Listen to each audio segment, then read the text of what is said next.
వెనజువేలా తాత్కాలిక అధ్యక్షురాలుగా ప్రస్తుత ఉపాధ్యక్షురాలు డెల్సీ రోడ్రిగ్స్ను నియమిస్తున్నట్టుగా దేశ సుప్రీంకోర్టు ప్రకటించింది.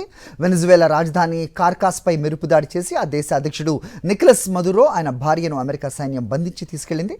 దీంతో ప్రభుత్వ పరిపాలన కొనసాగింపు, దేశ రక్షణను దృష్టిలో పెట్టుకుని ఈ నిర్ణయం తీసుకున్నట్టుగా వెల్లడించింది.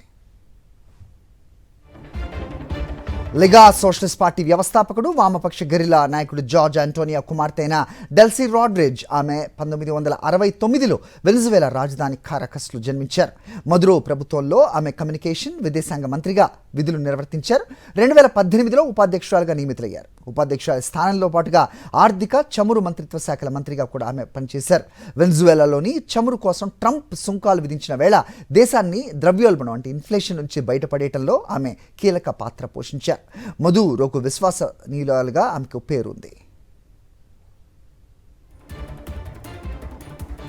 వెనజువేలా తాత్కాలిక అధ్యక్షురాలుగా ఎన్నికైన డెల్సీ రోడ్రిగ్స్కు అమెరికా అధ్యక్షుడు ట్రంప్ సైతం మద్దతిస్తున్నట్టు తెలుస్తోంది.